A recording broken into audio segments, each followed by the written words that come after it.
એ તો જૂના જમાનાની વાત છે.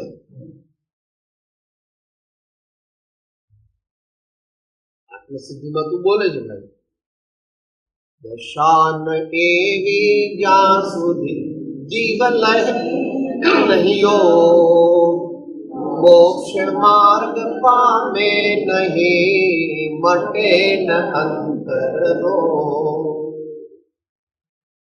અને એ જ વાત હમણાં આગલા સ્વાધ્યાયમાં પણ આવી કે જેના હૃદયની અંદર ઉપદેશ બોધ સ્થિતિમાન થયો નથી, તે સિદ્ધાંત બોધ પરિણમાવવા સમર્થ નથી.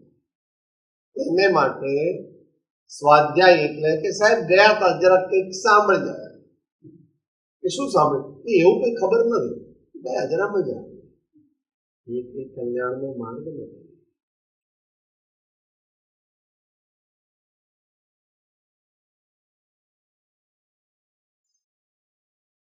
ભગવાને કહેલો ભક્તિ માર્ગ શ્રવણથી ચાલુ થાય, પણ એ તો પહેલું જ કહે છે. કીર્તન, ચિંતન, વંદન, સેવન, ધ્યાન, લઘુતા, સમતા અને એક. સમતા ને એકતા આવે ત્યારે પરાભક્તિ થાય, અને પરાભક્તિ થાય તેને શુદ્ધ આત્મજ્ઞાન કહે છે. પછી એની સ્ટેજીસ છે એ વાત ગુણસ્થાન પ્રમાણે.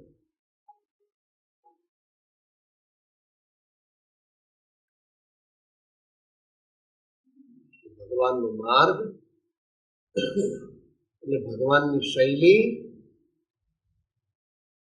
પોતે પોતાની જાતે ગ્રહણ કરે તો થાય એવી.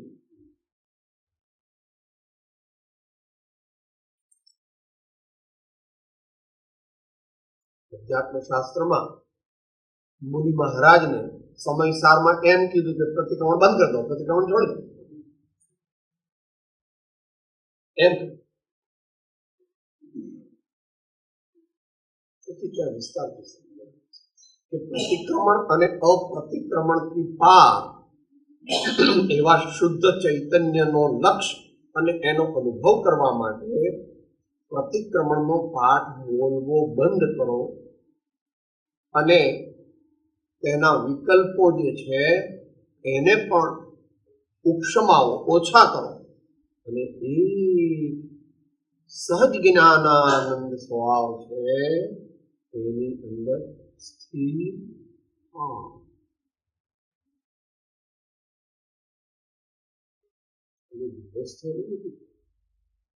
મુનિઓને અને સામાન્ય મુનિને નથી કીધું,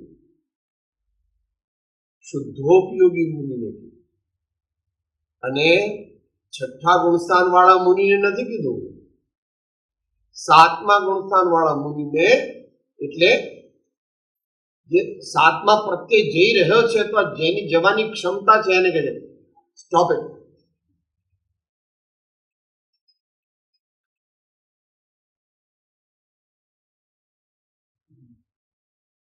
એવું સાંભળીને કોઈ પ્રતિક્રમણ છોડી દે, ભક્તિ સ્વાધ્યાય કે સામાયિક છોડી દે, અથવા જે પણ કઈ સત્સાધન જ્ઞાની ભગવંતોએ બતાવે તે છોડી દે તો કોઈની કલ્યાણ માર્ગની પ્રાપ્તિ થઈ શકે. માટે દ્રષ્ટિમાં યથાર્થ જાણવું, પણ ક્રમ તો જે ક્રમથી ઉપાસના થતી હોય તે ક્રમથી ઉપાસના. દ્રષ્ટિમાં આખી વસ્તુ લઈ શકાય પોતાની યોગ્યતા, પરંતુ ક્રમ તો જે ક્રમ સેવવો જોઈએ એ ક્રમ જ સેવો. તમે દુનિયાના મોટા માણસો બંને લક્ષ્મીથી અને સરસ્વતી, તો પહેલા અબજપતિ થયા અને પછી લખપતિ થયા. સાહેબ તમારામાં કઈ તમારું ફરી ગયું લાગે છે, ઉપરનો માળ ખાલી લાગે છે.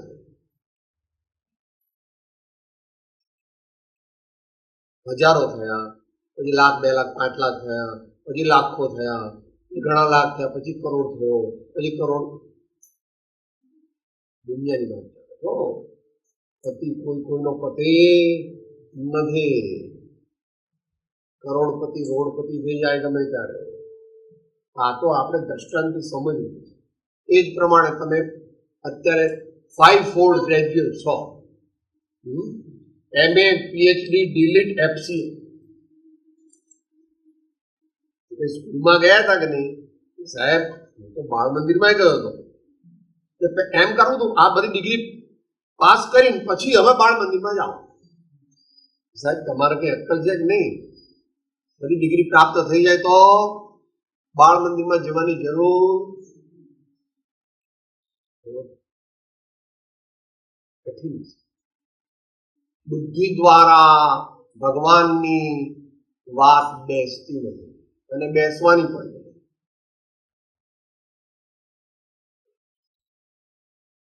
એને કાઢી એમ કીધું આનંદ.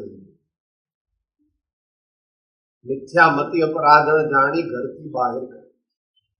અને આચાર્ય કહે છે કે હું લાવ્યો. કોને લાવ્યા? સુયુક્તિ. ભગવાન આચાર્ય દેવ અમૃતચંદ્ર દેવ સમયસારની 5મી ગાથાની ટીકામાં કહે છે, એમને કહેવું નહોતું પણ શિષ્ય હાથ નાખ્યા મોડે. સ્વવૈભવ શબ્દ આવ્યો ને, પોતાનો વૈભવ થોડો ગણાવ્યો, પછી આદિ અને એમ કહી દીધું.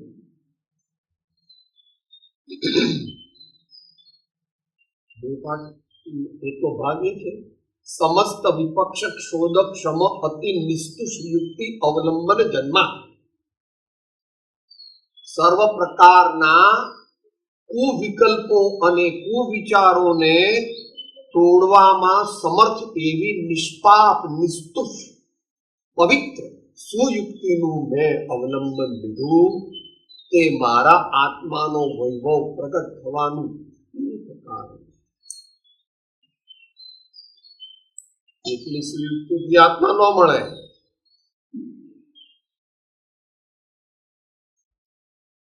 લોટ પણ જોઈએ, ગળપણ પણ જોઈએ ને ઘી પણ જોઈએ તો શીરો બને. પછી તમારે પૈસા વાળાને આજકાલ મોળો શીરો ખાવો પડે, કારણ કે તમારે ડાયાબિટીસ ને તમારે ઘેર આવનાર બધાને ડાયાબિટીસ, એટલે તમારે મોળો શીરો કરવાનો, પછી પેલા ટીપા નાખવાના સેકેન્ડના. એ તો બધો બનાવટી શીરો, ખરો શીરો ન કહેવાય. એ તમે ગમે એવું સેકેન્ડ નાખો પણ એ ખરા શીરાની મજા એમાં ઘણા નહીં. વ્યવહારિક દૃષ્ટિ તો આચાર અને વિચાર આ બે પક્ષ છે. એ બે વચ્ચેનું બેલેન્સ રાખવા માટે પોતાની સત્પાત્રતા, જાગૃતિ અને શ્રી સદગુરુદેવ તેમનો સમાગમ, તેમનો આશ્રય, તેમનું સાનિધ્ય અને તેમની આજ્ઞાનું આરાધન આવું કરીએ ત્યારે ક્રમે કરીને પ્રાપ્ત થાય છે. આટલું બધું એનાથી ઊંચું આ વિશ્વમાં કોઈ પદ નહોતું, અત્યારે નથી ને આગામી અનંત કાળમાં થવાનું નથી. સમજાય ના સમજાય?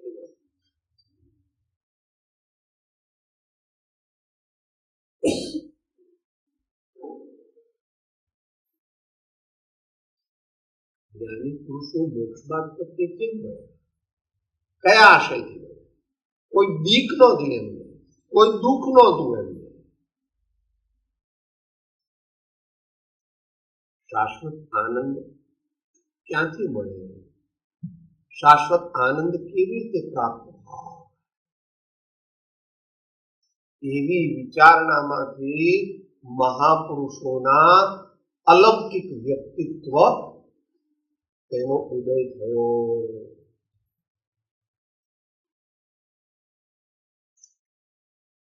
તો 856માં એવું ઘણું બધું આવવાનું છે. આપણે એનો વિસ્તારથી વિચાર કરી શકીએ એવું તો કંઈ છે નહીં, પણ આપણને પ્રયોજનભૂત છે એવી થોડી વિચારણા આપણે કરીશું.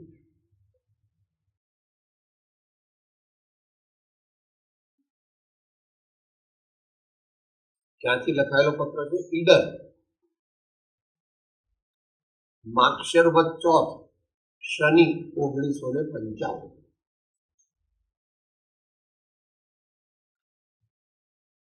ઉપલબ્ધ ઇતિહાસ પ્રમાણે એ એમનો સૌથી મોટામાં મોટો સ્ટે હતો ઈડર, લગભગ 1.5 મહિનો. નિવૃત્તિ ક્ષેત્રમાં રહેવાની એમની ભાવના એ સાકાર કરી રહ્યા હતા. ઓમ નમઃ. કીધું હમણાં સિદ્ધ ભગવાનને કેમ નમસ્કાર કરો છો? ઓમ એટલે બધા ભગવાન એમાં આવી ગયા. ઓમ એટલે એકાક્ષરી પરમાત્માનું નામ. પરમાત્માનું એકાક્ષરી નામ એમના ઓમ. દરેકે પોતે પોતાની રીતે એનો અર્થ કરે આવે છે ને બહુ. ઓમ સ્વીટ ઓમ નીચે લખ્યું it is more than 100 minutes. It is more than 100 minutes. અને એક માન્યતા પ્રમાણે સર્વજ્ઞ ભગવાનની વાણી એ પણ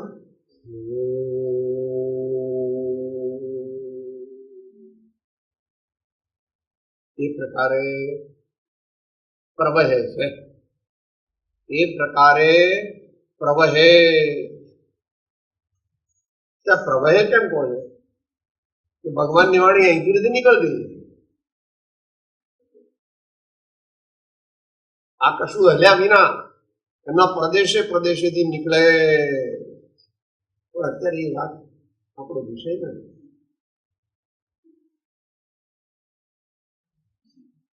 ભગવાન ને જે કેવળ જ્ઞાન જોઈએ એમના આત્મામાં થયું કે શરીરમાં? શરીરમાં કોઈ જ્ઞાન થાય? અને ભગવાનનો આત્મામાં દરેક પ્રત્યેક પ્રદેશમાં કેવળ જ્ઞાન થયું કે એક પ્રદેશમાં કેવળ, કે અમુક પ્રદેશમાં કેવળ જ્ઞાન? આત્મા અખંડ પદાર્થ. ઓમ નમઃ. હું પરમાત્માને યાદ કરું છું. હું પરમાત્માને નમસ્કાર કરું છું. પરમાત્મા જયવંત હું. પરમાત્મા ત્રિકાળ અમારું કલ્યાણ કરો. પરમાત્માના માર્ગદર્શનમાં અમે અમારું જીવન વિતાવીએ.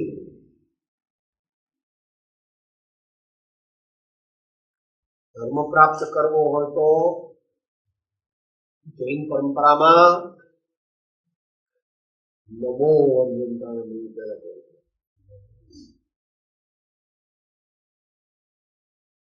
સૌથી અઘરું, કારણ કે આ વચ્ચે આવે. સૌથી મોટો દુશ્મન કોણ છે? આ છે.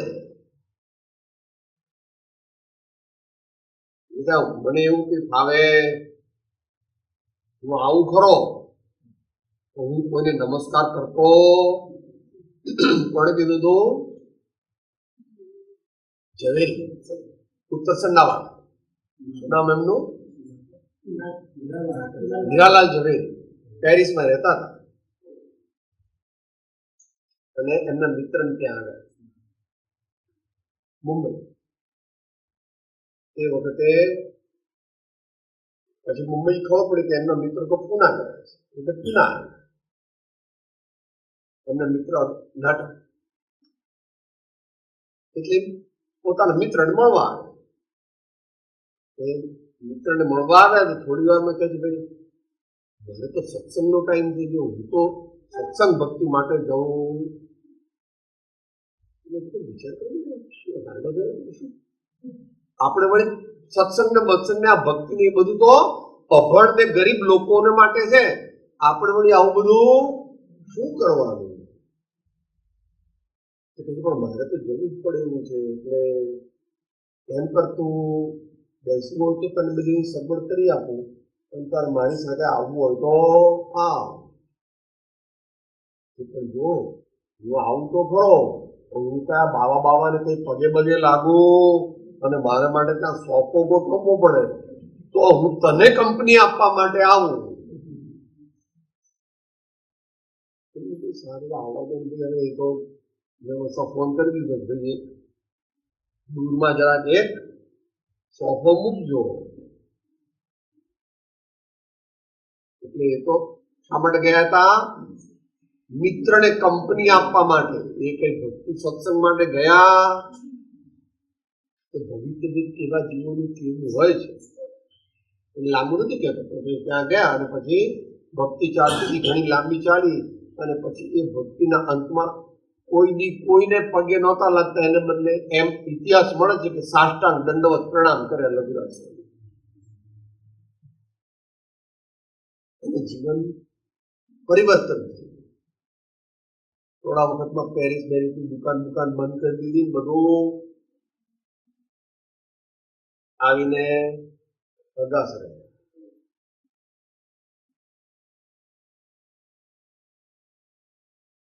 નમસ્કારની વાત છે. જ્યાં સુધી આપણું હૃદય ન નમે ત્યાં સુધી આપણું પરમાર્થ કલ્યાણ ન થાય. આમ નમે તો વાંધો નહીં, એનું ફળ મળે પણ 10-15 પણ આ ઘણું અઘરું છે. પણ આપણે પ્રયત્ન કરવો. આપણામાંથી મોટા ભાગના અંતરંગ પ્રયત્ન કરવાનો નથી એવું કૃપાદેવ આત્મસિદ્ધિમાં કહે છે. હોય મોક્ષો જીવતે સમજે એહ વિચાર, હોય મતાર્થી જીવતે અવળો લે અને કોઈક જ આ વાતનો સ્વીકાર હોય મુમુક્ષુ જીવ સમજે. ભગવાનની વાત અંતરથી માનનારા થોડાક જોડે મુંબઈ શહેર છે, એમાં કેટલી દુકાનો છે? બધી દુકાનો એટલે ગલ્લા બલ્લા બધું ગણવાનું. એટલે ફૂટપાથ પર 1.5 લાખ. પણ બોનાફાઈડ ગવર્મેન્ટ રેકગ્નાઇઝ ઝવેરીની દુકાન કેટલી?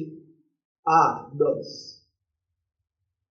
એ નાનું આટલું એ બધું નહીં ગણો. દલાલી કરે ને કે આ હીરા લીધા ને આ હીરા વેચાય, એ કે ઝવેરી ના કહેવાય. એ તો ઠીક છે. 50 કરોડનો માલ હાજરમાં જોઈતો તો તરત આપે એવા ઝવેરી. કેટલા? દુકાનો કેટલી? 1.5 લાખ. પણ એમાં આ દુકાન કેટલી? 5, 7, 10. બસ અધર બધી.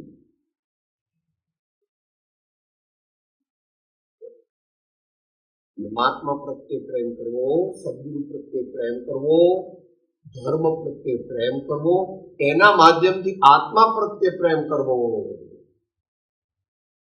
એવી દ્રષ્ટિ ઉગાડવા માટે આપણે આ શિબિરમાં આવ્યા. તેથી 1-2 દિવસમાં ન થાય, એક શિબિરમાં ન થાય. શિબિર પૂરી થાય પછી શિબિર ચાલુ થઈ જાય. એટલે આ બધું પૂરું થઈ જાય એટલે પછી અવર્ત કરી પછી જ ખરું કરવાનું. ગાય હોય ને, ગાય અથવા ભેંસ, એ પેલા 2, 3, 4 પૂરા ખાઈ લે અને પછી આંબાના ઝાડ નીચે બેસીને પછી શું કરે જોયું છે?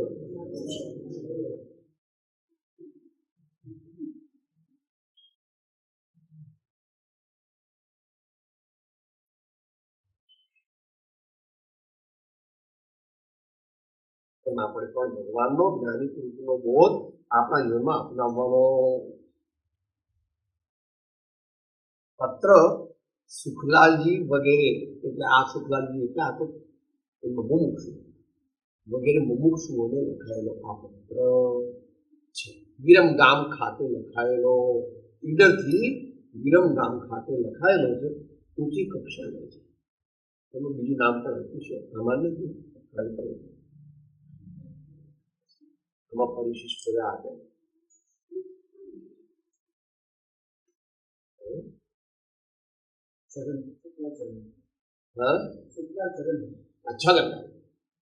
છગનલાલજી અને સુખલાલજી વગેરે જે મુમુક્ષુઓ હતા એમને સંબોધીને આ કાગળ આ પત્ર લખેલો. ઊંચી કક્ષાને મનુષ્યો હતા.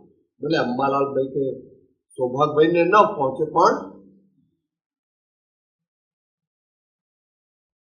તમારો લખેલો કાગળ તથા સુખલાલના લખેલા કાગળો મળ્યા.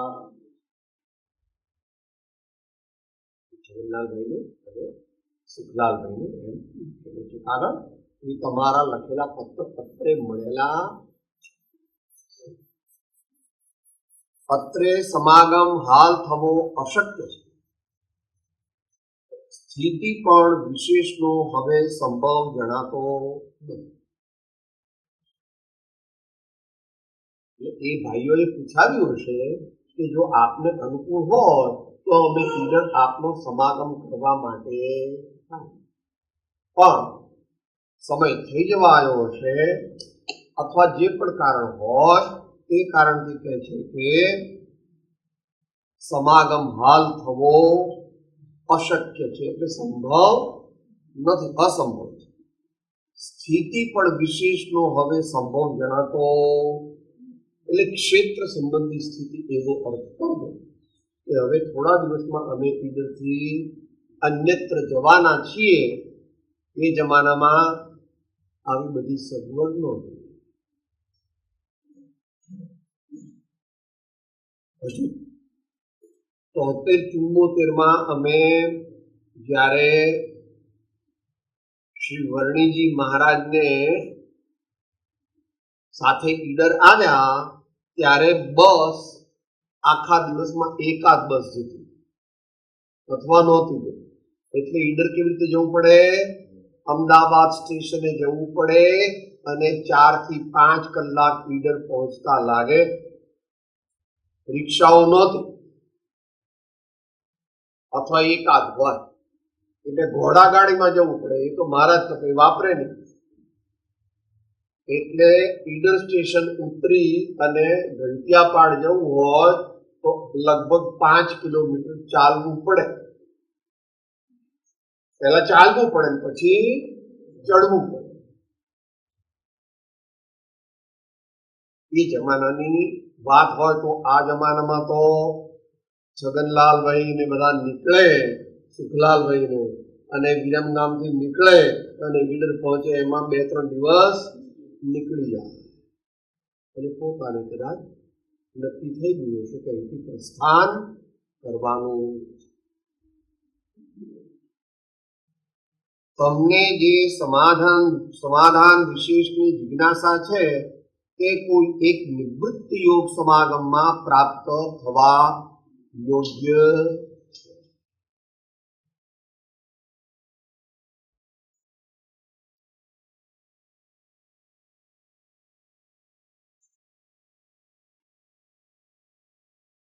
જેટલી વસ્તુનું સમાધાન મોક્ષ માર્ગમાં છે એટલું છે, અને ઘણી વસ્તુઓનું સમાધાન નથી તો ત્યાં આગમ પડે.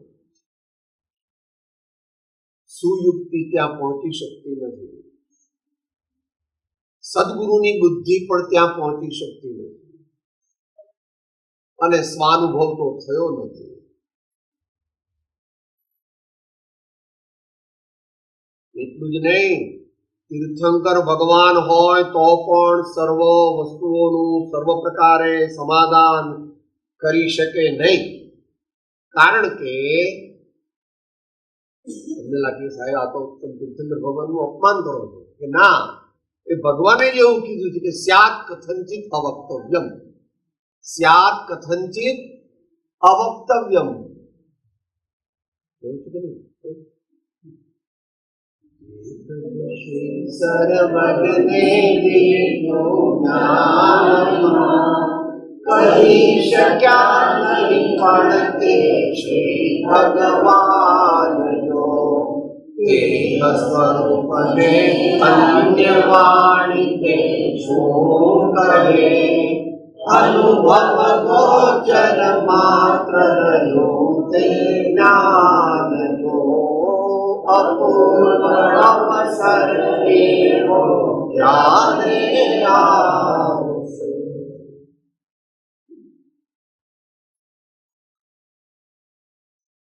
પહેલા મને આત્માનો અનુભવ કરાવો તો હું માનું. ન થાય. તમારી દુનિયામાં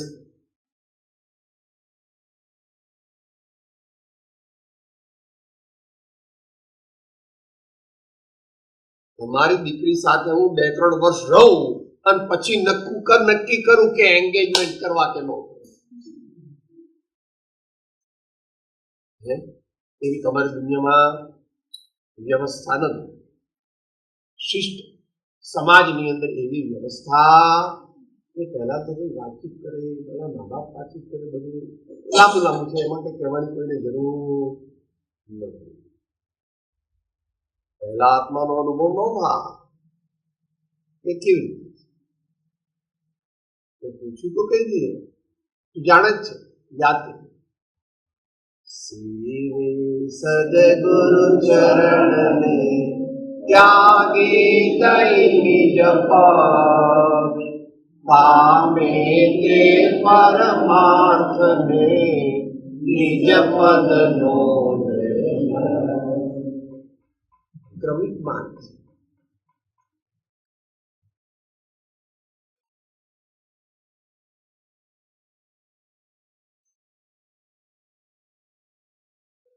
ક્રમ આપણા માટે બદલાવાનો નથી. તીર્થંકર ભગવાન માટે પણ નથી બદલાયો. તીર્થંકર ભગવાનને પણ આગલા ભવોમાં સદગુરુ અને પરમાત્માની ભક્તિ કરવી પડી હતી અને છેલ્લા ભવમાં પણ થોડીક કરવી પડી.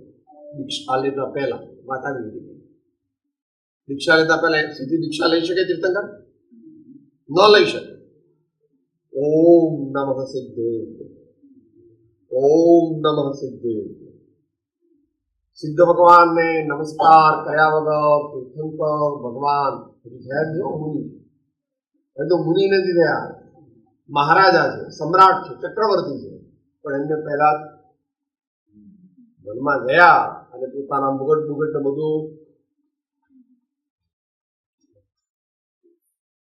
પછી કેસનો ચાલુ. પરમાત્માનો, સિદ્ધ પરમાત્માનો વિનય કર્યા વિના, ભક્તિ કર્યા વિના તીર્થંકરને પણ દીક્ષા લેવાની કે કેવળ જ્ઞાન પામવાનો ક્રમ ચાલુ થતો નથી. તો આપણા જેવાની વાત કહી સમજી લો. સમાધાન વિશેષની જિજ્ઞાસા છે. પહેલા સામાન્ય સમાધાન થાય, પછી વિશેષ સમાધાન થાય. એમ કરતા કરતા આગળ વધે. આત્મસિદ્ધિ આટલી કેવી રીતે છે? પહેલા તો પૂર્વ ભૂમિકા છે.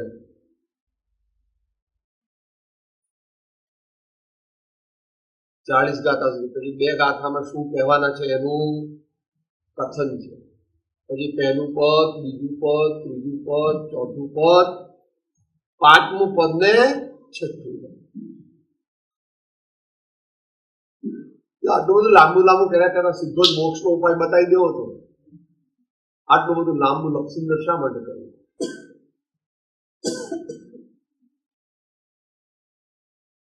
ઉતાવળ હોય અને શીરો કરો અને લોટ શેકાય પહેલા નાખી દો અંદર પાણી, તો ખાવાના કામમાં આવે નહીં.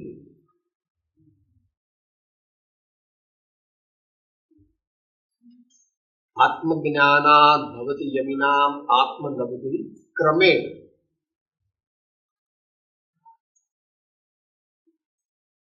જાણી દો સિદ્ધાંત. સ્થાન સમજવા માટે સાચા છે. ગુણસ્થાનની વ્યવસ્થા ખોટી નથી. આત્મામાં તો ગુણસ્થાન છે જ નહીં એવું સમય સારવા ગયું. એ કહ્યું છે, અપેક્ષા એ કહ્યું. નહીં તો કોઈ વ્યવસ્થા જ ન બની શકે. મોક્ષ માર્ગની પ્રાપ્તિ કરી ન શકે. માર્ગાનુસારીપણું પણ છે, સમ્યક દ્રષ્ટિપણું પણ છે, શ્રાવકપણું પણ છે. શ્રાવકપણું બહુ મોટું વિસ્તૃત છે. અને મુનિપણું પણ છે. અને મુનિપણામાં પણ પાછા સામાન્ય મુનિ, શુભોપયોગી મુનિ, શુદ્ધોપયોગી મુનિ અને તદ્ભવ મોક્ષગામી મુનિ, એવા ભેદ.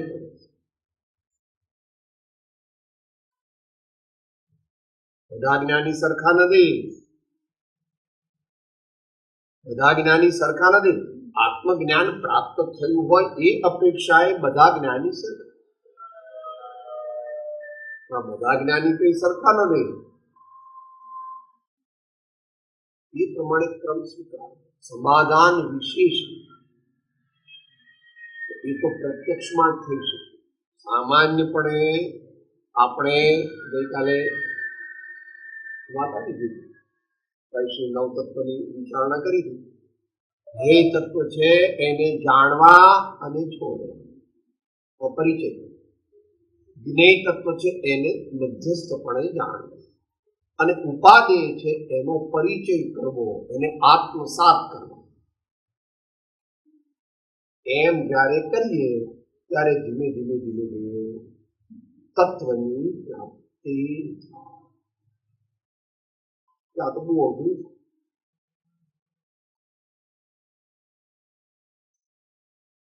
કોઈ અપેક્ષાએ સાવ સહેલું છે, કારણ કે પોતાનું સ્વરૂપ પામવું છે. કોઈ વસ્તુને પામવાની નથી. મોક્ષ માર્ગમાં પોતાના સ્વરૂપને પામવું છે એટલે સરળ છે, સહજ છે. પરંતુ અનાદિકાળના કુસંસ્કાર છે અને પોતે હજુ નિર્ણય કર્યો 254.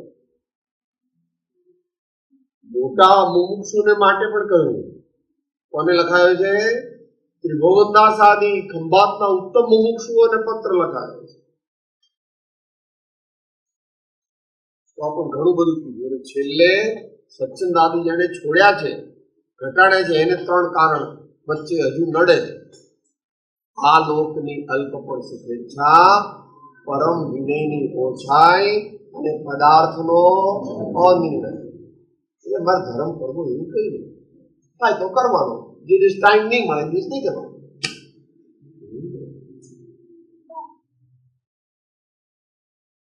એટલા માટે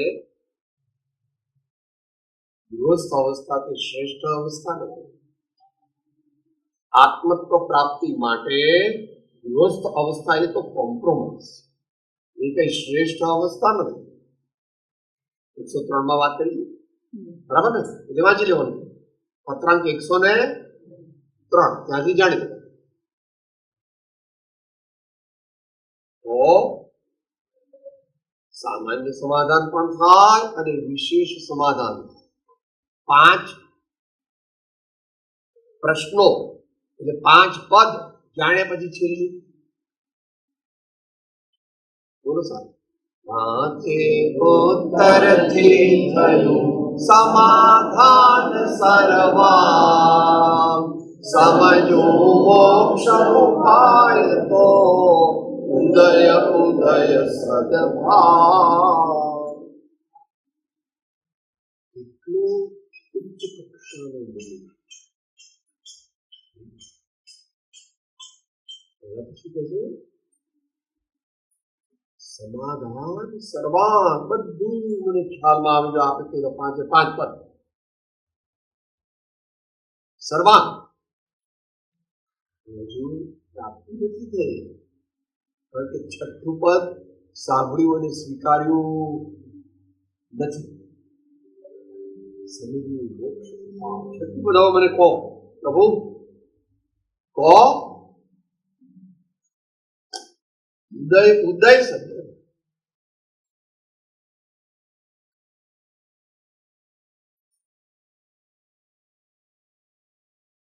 સમાધાન વિશેષની જિજ્ઞાસા તે કોઈ એક નિવૃત્તિ યોગ સમાગમમાં પ્રાપ્ત થવા યોગ્ય.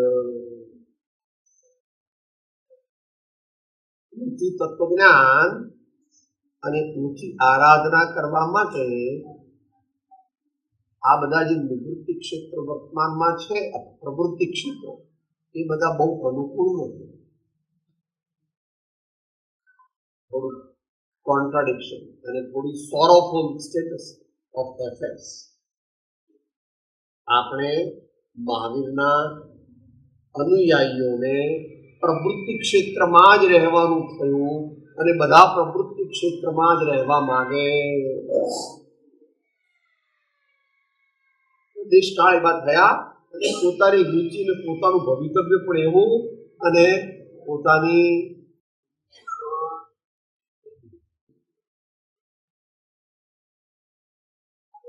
વિલેજ વાળા તાલુકામાં આવે છે, તાલુકા વાળા જે છે તે ડિસ્ટ્રિક્ટમાં આવે છે, ડિસ્ટ્રિક્ટ વાળા તે મેગા સિટીમાં આવે છે, મેગા સિટી વાળા તે મેટ્રોપોલિટનમાં ભાગે. અને મેટ્રોપોલિટન વાળા કહે છે કે અમારે અહીંયા બહુ રહેવું નથી, આવા ભિખારી દેશમાં કોણ રહે, એટલે અમે તો અત્યારથી નક્કી કરી નાખ્યું અમારો બાબો 12મું પાસ થાય કે તરત જ અમારે એને અમેરિકા, ઇંગ્લેન્ડ અને હવે તો કઈ બહુ ત્યાં આગળ એકદમ સહેલું નથી એટલે પછી ન્યુઝીલેન્ડ ને ઓસ્ટ્રેલિયા મોકલવા. બધી પરિસ્થિતિ થઈ ગઈ. અર્થોપાર્જન આવશ્યક, પણ અર્થોપાર્જન એ જીવનમાં મુખ્ય નથી. આત્મકલ્યાણ કરે છે. બાકી તો દુનિયામાં બધા માટે તો એવું જ છે. સમયસામાં શરૂઆતમાં કહી દીધું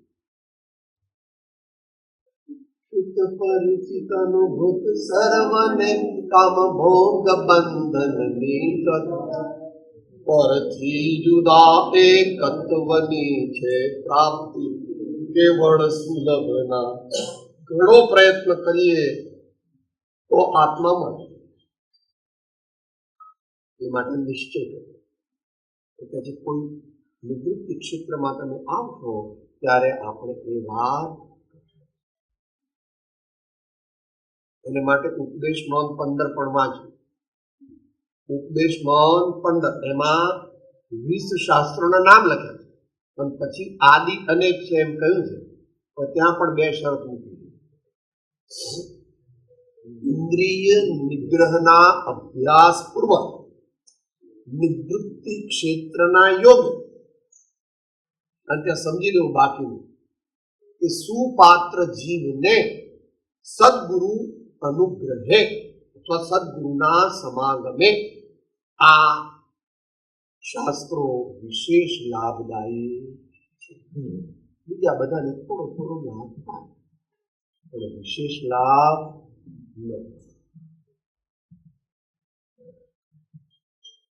એક શબ્દ વિચારીને આપણે અત્યારે સમાપ્ત. 5 પ્રકારના બળની જરૂર છે આત્માને પ્રાપ્ત કરવા માટે. નિશ્ચય રત્નત્રય ધર્મ પ્રાપ્ત કરવા માટે. ઘણા કહે છે અમને તો સંકિત આપો. સંકિત એકલું મળે જ નહીં બાપા. નિશ્ચય સંકિત એકલું હોતું નથી. ગઈકાલે આવી ગયું. સમ્યક્ત્વની પ્રાપ્તિની એવી ભૂમિકા બતાવો કે જે નિયમથી સમ્યક્ત્વને પ્રાપ્ત કરાવે. આવી ગયું ભાઈ. એકલું નિશ્ચય સમ્યક્ત્વ પ્રાપ્ત થાય નહીં. સમ્યક નિશ્ચય સમ્યક્ત્વ પ્રાપ્ત થાય તો એની સાથે નિશ્ચય સમ્યક જ્ઞાન પણ પ્રાપ્ત થાય અને નિશ્ચય સમ્યક્ત્વ આચરણ ચારિત્ર પણ પ્રાપ્ત થાય તો જ નિશ્ચય સમ્યક્ત્વ. અઘરું આવવા માટે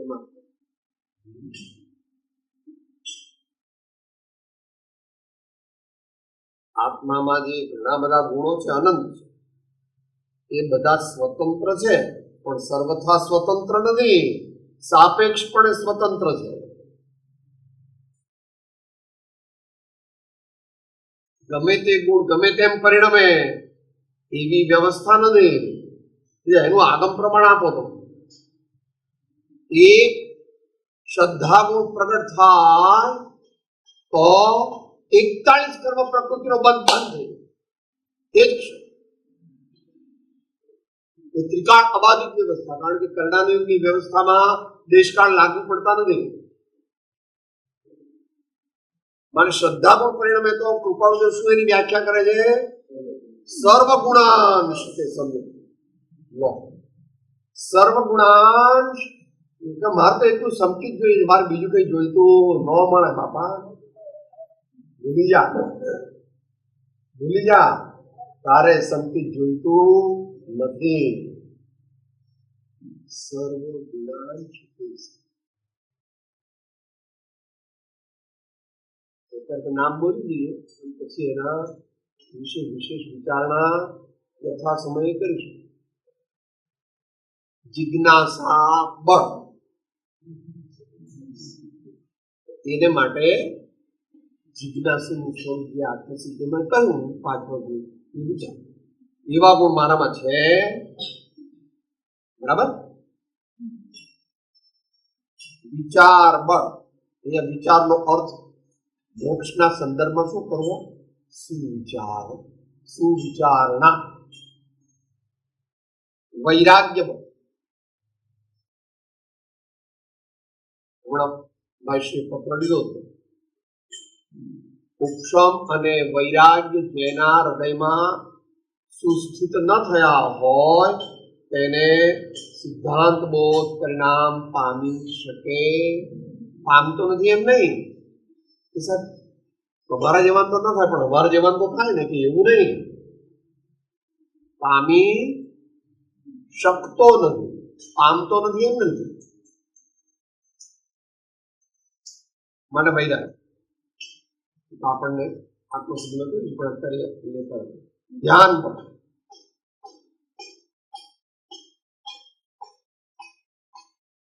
એકાગ્રતા કરવાની છે. રૂઢે પ્રકારે એકાગ્રતા પ્રાપ્ત કરવાની છે. અને જ્ઞાન બળ, કારણ કે જ્ઞાન અને ધ્યાન એકચ્યુઅલી તો આ 5 એ 5 એકબીજાને પરસ્પર આશ્રિત, પરસ્પર આશ્રિત. એકનું જ્ઞાન હોય તો તે જ્ઞાન સાચું, એકનું ધ્યાન હોય તો તે ધ્યાન સાચું, એકલી જિજ્ઞાસા હોય તો એ સાચી નથી અપેક્ષા. એ પ્રમાણે વૈયા, એ પ્રમાણે બોલીએ. સમયસારમાં જ એક આપણે એમ માનીએ કે સાહેબ સમયસાર તો વ્યવહાર નથી, બોધ જ આપતો નથી.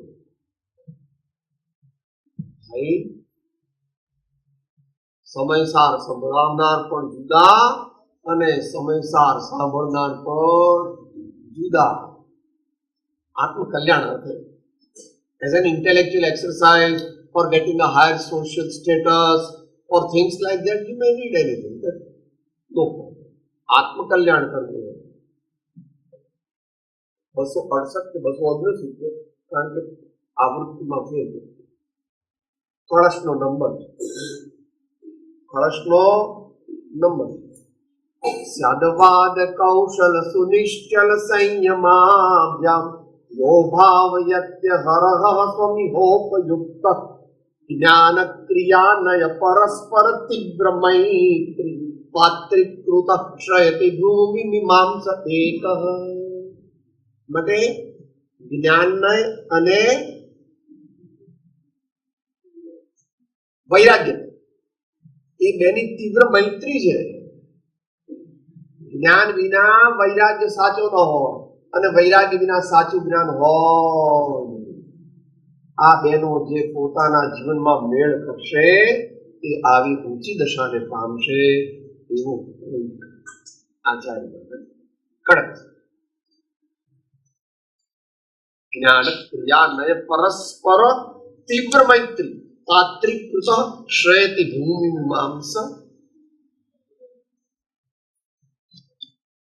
જ્ઞાનીઓના ટોળા ન હોય.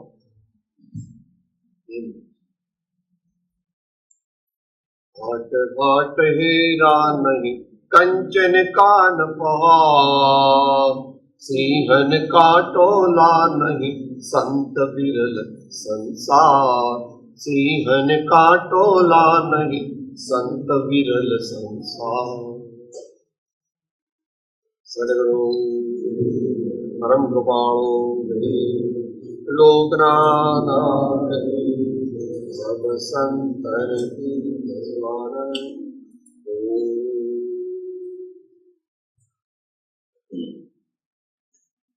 સૂત્ર સાથે બોલીશું ભાવપૂર્વક. હું આત્મા છું, આપનો સેવક છું, સૌ મિત્ર. હું આત્મા છું, આપનો સેવક છું, સૌ મિત્ર. હું આત્મા છું, આપનો સેવક છું, સૌ.